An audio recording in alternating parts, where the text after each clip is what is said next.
Me chamo Emílio, sou aluno do Programa de Desenvolvimento e Inovação Tecnológica de Medicamentos da Universidade Federal do Ceará e eu vou apresentar um trabalho falando sobre os avanços na aplicação de imunoterapias combinadas para o tratamento de câncer agressivo.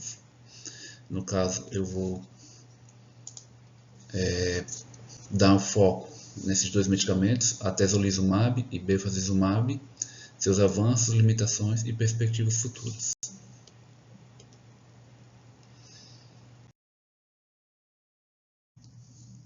Evolução das terapias contra o câncer. Antes de falar sobre os medicamentos que eu citei, as novas terapias, eu quero fazer um comparativo com o tratamento convencional do câncer, né? Tradicionalmente, o câncer é tratado como químio, rádio e cirurgia, né? Essas abordagens têm eficácia limitada, alta toxicidade e pouca especificidade. Hoje a imunoterapia traz uma nova lógica, né? Estimular o sistema imunológico a reconhecer e combater o tumor com mais precisão e menos efeitos colaterais. Quando combinado com outras terapias, como os antiangiogênicos, ela se torna ainda mais poderosa. Essa tabela aqui mostra isso que eu falei, né? Nós temos aqui a abordagem, as características da terapia convencional e da imunoterapia combinada e as diferenças entre eles, né? Enquanto que nas terapias convencionais nós temos um ataque direto ao tumor, na imunoterapia combinada nós temos a estimulação do sistema imune. Tá? Os métodos utilizados nas terapias convencionais são químio, rádio e cirurgia, e na imunoterapia combinada nós temos inibidores de checkpoints imunológicos e inibidores do fator de crescimento endotelial vascular. A eficácia nas terapias convencionais é limitada e não duradoura, enquanto que na imunoterapia combinada é uma resposta mais duradoura. A toxicidade é alta nas terapias convencionais e na imunoterapia combinada mais seletiva devido ao reconhecimento imune, né? Tem menos efeitos colaterais. É pouco específico nas terapias convencionais e altamente específico, justamente devido ao reconhecimento imune, enquanto que as recaídas são baixas, as recaídas são frequentes e na imunoterapia combinada são menos comuns em pacientes que respondem ao tratamento.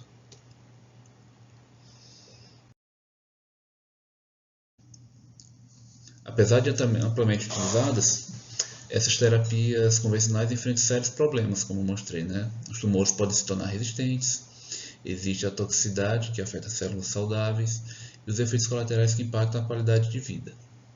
Tudo isso reforça a quantidade de abordagens mais eficazes e direcionadas. Tá? Como eu tinha falado anteriormente, né? Resistência do tumor, alta toxicidade. E temos a questão também das respostas limitadas em tumores imunologicamente frios. O que são isso? Que são tumores que não desencadeiam resposta imunológica forte ou ativa no organismo. Então, a imunoterapia, né, especialmente essa em combinação, representa uma mudança no paradigma da oncologia, né? Tudo que estão desenvolvendo para melhorar esse efeito farmacológico e no tratamento do tumor.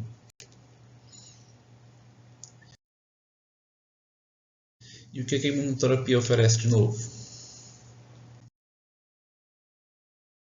A imunoterapia é um sistema revolucionário nesse cenário, né? Esses inibidores de checkpoints, como a atezolizumab, removem os freios do sistema imune, né? E o bevacizumab, que bloqueia o fator de crescimento endotelial vascular, melhora a resposta ao alterar o microambiente tumoral. Essa combinação das duas estratégias aumenta a eficácia e prolonga as respostas de vários tipos de câncer. Tá?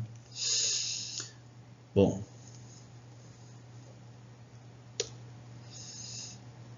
e o que são os checkpoints imunológicos? A imunoterapia se baseia em checkpoints imunológicos, trouxe vários avanços significativos no tratamento de câncer. No caso da imunoterapia com inibidor de checkpoint imunológico, apenas uma parcela dos pacientes reagem, né, a esse tratamento. Então é necessária a utilização de uma conduta combinada. Tá? Mas o que são checkpoints imunológicos? Vamos olhar aqui essa figura. Tá? Checkpoints imunológicos são essas moléculas que estão presentes nas células T. Células T são nossas células de defesa. Tá? No caso aqui são essas moléculas aqui, esses pedaços de proteína. Essa função dela é evitar a resposta autoimune, tá? Mas o grande problema é que a célula tumoral também produz um receptor, fazendo como se a célula T visse a célula tumoral como uma célula normal e não atacando ela, tá?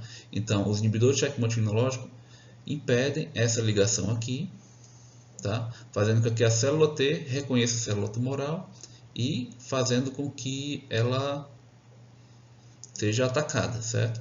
Então, nós temos três tipos de receptores, né? Os receptores PD1, que são programadores de programa de dead cell, que são presentes nas células T, aqui. E o ligante dele, que é o PDL1, que está presente nas células normais e nas células saudáveis e nas células tumorais, aqui.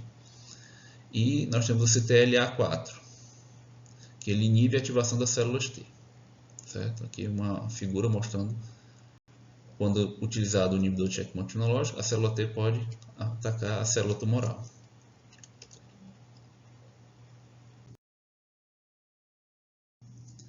Tipos de imunoterapias combinadas. Essa tabela aqui mostra as 35 combinações aprovadas pelo FDA. Dentre elas envolvem inibidores de checkpoint imunológico combinados entre si, checkpoints com quimioterapia, checkpoints com terapia-alvo, com antifator de crescimento endotelial vascular. E essas combinações ampliam o número de pacientes que respondem ao tratamento e melhoram os resultados clínicos, tá? Aqui nós temos melanoma metastático, carcinoma de células escamosas, câncer de células pequenas pulmonares, tumores de mama triplo negativo. Cada um deles existe aqui uma combinação utilizada, tá certo? Entre elas aqui, ó, tem prazolimab, quimioterapia, né? Ou seja, são várias associações aprovadas pelo FDA para o tratamento desses cânceres mais agressivos, tá?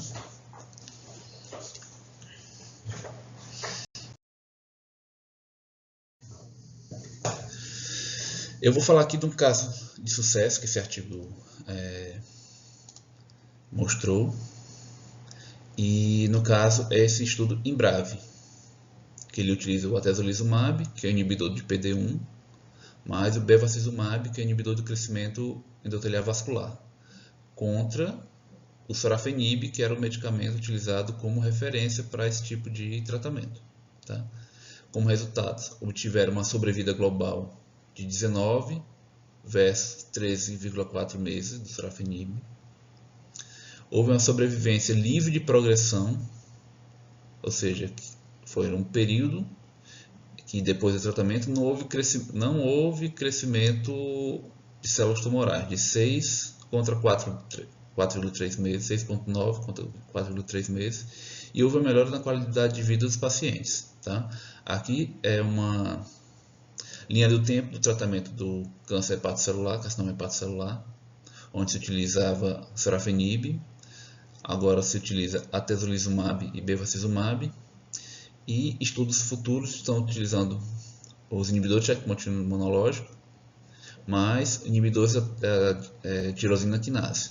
Isso tudo, com o tempo, está tendo feito progresso no tratamento desses tumores hepatocelulares.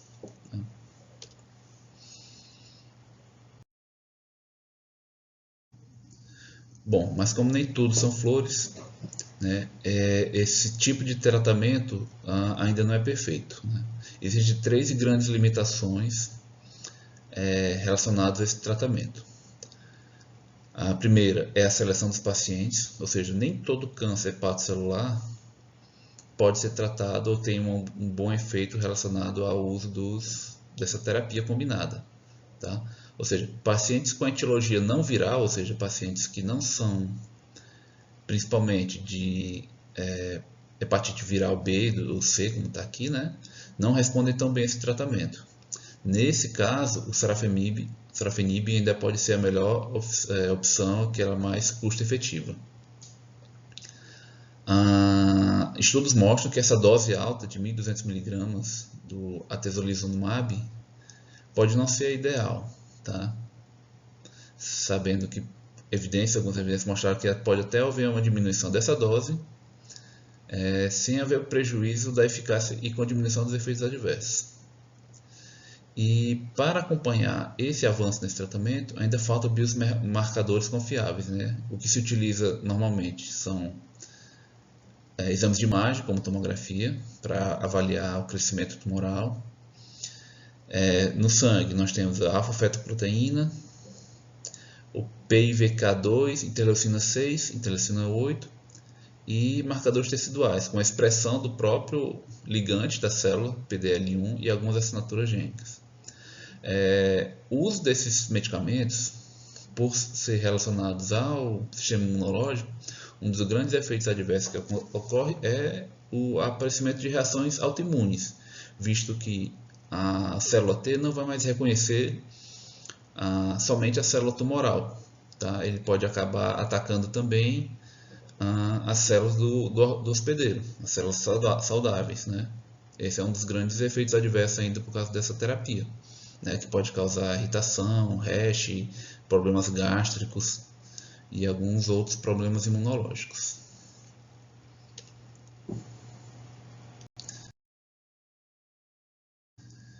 Bom, o futuro da imunoterapia combinada está nessa combinação personalizada, né? Cada tipo de câncer vai tratar com uma terapia adequada, né? Além desses checkpoints imunológicos, inibidores de checkpoints imunológicos e antiangiogênicos, outras classes como vacinas tumorais e citocinas imunoestimulantes, como eu falei, como inibidor da tirosina quinase, podem entrar em cena de modo a criar protocolos mais específicos e eficazes para cada perfil de paciente, né? Essa combinação desses dois medicamentos é um marco no tratamento do câncer hepatocelular, mas mesmo assim ainda é necessário estudos para melhorar a seleção de pacientes, ajuste de dose e biomarcadores para guiar a terapia, né? Então, o futuro do tratamento realmente é a terapêutica personalizada, tá? Então, agradeço a atenção e obrigado.